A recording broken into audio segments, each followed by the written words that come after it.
Ça ne s'arrête donc jamais, les polémiques, c'est vraiment insupportable. Salut à tous, ici Reg, bienvenue dans la vidéo actualité de la semaine. On va parler vraiment de ce qui s'est passé dans le monde du cinéma et des séries ces derniers jours. Alors comme d'habitude, il y aura le timecode dans la description et dans le commentaire épinglé, mais encore une fois, je vous incite à regarder toutes les news de la vidéo car elles impactent le monde du cinéma et des séries en leur intégralité. Et pour une fois, c'est plutôt cool parce qu'on a eu une semaine assez tranquille, voilà, c'est une vidéo actualité assez légère, même s'il y a des trucs qui sont vachement intéressants, comme d'habitude j'ai envie de vous dire, et on va commencer tout de suite, et oui, il n'y a pas de partenariat cette fois-ci, avec CD Projekt Red qui a annoncé déjà plusieurs nouveaux jeux vidéo, évidemment, une suite à Cyberpunk 2077, 5 nouveaux jeux Witcher, une trilogie et 2 spin-offs, une nouvelle licence, mais surtout ils ont annoncé le fait qu'ils voulaient continuer de s'impliquer dans le monde du cinéma et des séries. Récemment est sortie l'excellente série Cyberpunk Edge Runners que j'ai adoré, j'en ai fait une vidéo sur la chaîne, qui m'a mis une énorme claque et qui est l'une des meilleures séries de l'année. Donc ils ont vraiment des licences de fous furieux qui peuvent vraiment exploiter. Il y a The Witcher sur Netflix, mais c'est pas vraiment leur licence, même si c'est grâce à eux que la licence existe, enfin qu'elle soit aussi populaire, mais ils vont être encore plus impliqués et ça c'est cool parce qu'ils ont des univers vraiment intéressants, surtout Cyberpunk, j'ai envie d'en voir encore plus de cet univers là. Et je suis un grand fan de CD Projekt Red, je suis le premier à dire que Cyberpunk n'était pas un mauvais jeu dès la sortie, après j'ai joué sur PC, mais soit. Et de toute façon maintenant les jeux vidéo commencent vraiment à avoir des univers qualitatifs dans le monde du cinéma et des séries, on va en parler juste après de ça d'ailleurs. Paramount+,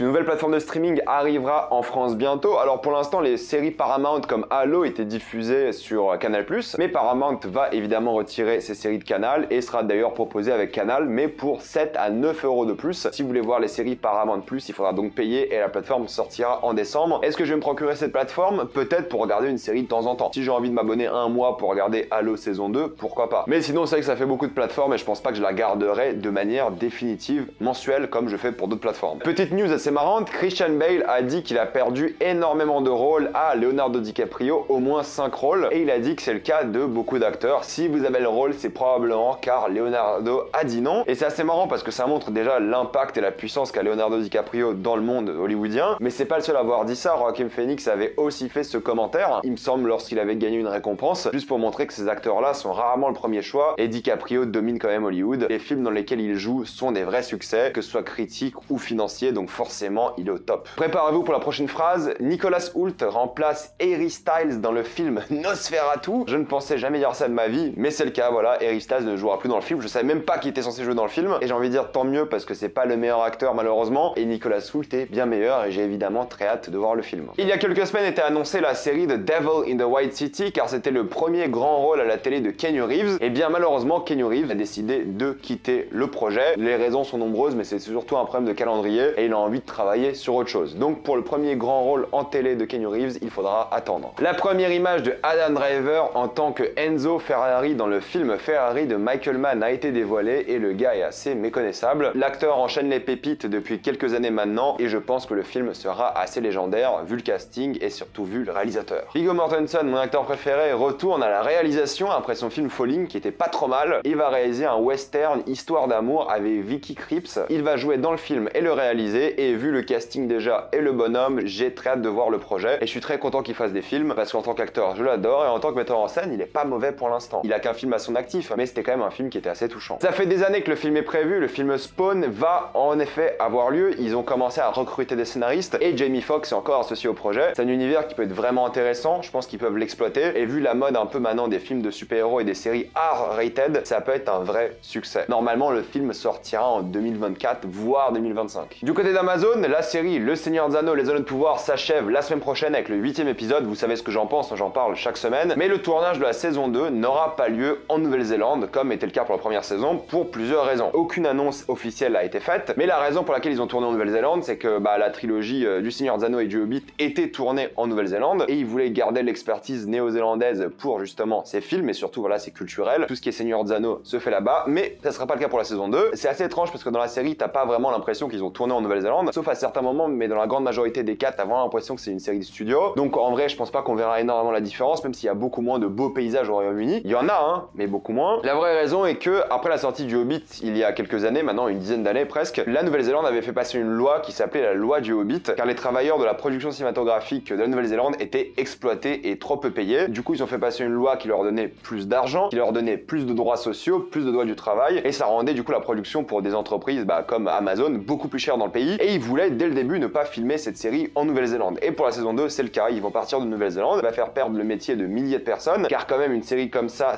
crée des milliers d'emplois et va partir au Royaume-Uni pour justement payer moins cher en impôts et en salaire tout simplement. Et du coup, le tournage de la saison 2 a débuté. Mais ne vous attendez pas à voir la série l'année prochaine car apparemment elle sortira dans 1 an et demi voire 2 ans minimum. C'est le problème entre guillemets des séries maintenant, c'est qu'il faut attendre 2 ans pour voir la suite. J'ai envie de vous dire, c'est dommage qu'il ne soit pas resté en Nouvelle-Zélande, mais de toute manière, il profitait tellement pas du fait que c'était la Nouvelle-Zélande qu'au final, ça me dérange pas plus que ça. Je pense vraiment qu'on verra pas beaucoup la différence. Et si on parle du Seigneur des Anneaux, avant que ce soit Amazon qui récupère les droits, Netflix s'était positionné sur l'offre. Il voulait créer un univers un peu à la Marvel avec des séries sur Aragorn et Gandalf. Évidemment, ça fait peur à The Tolkien Estate qui possède les droits. Et HBO s'est aussi positionné avec une volonté de refaire la trilogie en série pour refaire vivre ces personnages de manière bien plus grande. Évidemment, ça n'a pas plu non plus et c'est Amazon qui a gagné par leur volonté artistique de raconter une histoire qui n'a jamais été racontée avant et par aussi la somme qu'ils ont payée. Je suis tout à fait d'accord que l'idée de Netflix et d'HBO était stupide et je suis bien content, même si j'aime pas trop la série, qu'Amazon ait récupéré les droits car au moins ils ont proposé quelque chose de nouveau. Est-ce que c'est bien? Je ne trouve pas, mais au moins c'est différent. Et pour finir avec Amazon, la saison 2 de Good Omens sortira donc en été 2023. À la base, c'était une mini-série, mais ils ont décidé de faire une suite et je suis bien content parce que la première saison était imparfaite, mais il y avait vraiment de bons moments qui étaient plutôt cool. Je suis quand même curieux de voir la saison 2. Pour parler des bandes annonces, la grande bande annonce de la semaine, c'est la bande annonce de Mario, voilà, Super Mario Bros. La bande annonce est enfin sortie, c'est un film d'animation créé par Illumination Studio qui s'occupe principalement de Moi Moche et Méchant et la bande annonce a l'air vachement bien. Franchement, le film a l'air vraiment cool, c'est un bon teaser, ça donne clairement envie. Ce qui a beaucoup fait parler, c'est que depuis longtemps, on sait que Chris Pratt fera la voix de Mario et quand on a entendu la voix de Chris Pratt de Mario, c'est un peu la catastrophe. Personne n'y croit, tout le monde se plaint. Alors que de l'autre côté, Jack Black joue Bowser et Bowser, franchement, quand on entend sa voix, c'est excellent. T'as même l'impression que Bowser ressemble à Jack Black, donc ça c'est parfait. Et là où le monde entier est en train de nous adorer la France, c'est pour notre VF. En effet, la VF de Mario est adorée par tout le monde et est considérée bien meilleure que toutes les autres versions et tous les autres doublages du monde, car ça colle parfaitement au personnage. J'ai toujours dit, la VF pour les séries d'animation et les films d'animation, il n'y a aucun problème, mais c'est bien pour une fois que nos doubleurs soient respectés, on va dire, dans le monde entier, et qu'ils se rendent compte qu'au fait, on a du talent de ce point de vue-là aussi. Je suis de base anti-doublage pour les films de live action, films et séries, et pour les films d'animation, je suis content vraiment que ça perce de ce point de vue-là. Cocorico, on gère pour le coup. Et j'ai clairement hâte de voir le film, ce qui n'est pas forcément le cas de Black Panther 2 qui a aussi eu le droit à une bande-annonce. Honnêtement, la bande-annonce est sympathique, mais le film me donne pas spécialement envie, il y a des beaux plans et tout, mais je vais pas courir au cinéma le voir. Taper 2h47 de Black Panther, j'ai un peu la flemme, mais j'irai quand même le voir, je pense que ça va être sympa honnêtement, mais voilà, j'ai pas une grosse hype qui a été créée avec cette bande-annonce. Je pense qu'il y aura beaucoup de surprises et on va apprécier le film. Pour l'instant, voilà, je suis pas hypé à mort. Plusieurs bandes-annonces aussi ont été annoncées avec le film Émancipation sur l'esclavage avec Will Smith. Ça a l'air tout à fait classique, rien de spécial, je pense que ça peut être sympa, c'est un film Apple, mais comme ça me donne pas du tout envie. Il y a le film de Wonder avec Florence Pugh qui a été annoncé aussi avec une bande-annonce, c'est un film Netflix qui raconte l'histoire d'une enfant qui ne mange pas et une infirmière vient voir ce qu'elle a. Ça a l'air intéressant, il y a l'air d'avoir beaucoup de secrets, je sais pas si c'est fantastique ou pas, on verra, mais ça m'intrigue. Violent Night, un film d'action où le Père Noël doit sauver une famille qui subit un chantage en échange d'argent. C'est là que le Père Noël, le vrai Père Noël, va intervenir et doit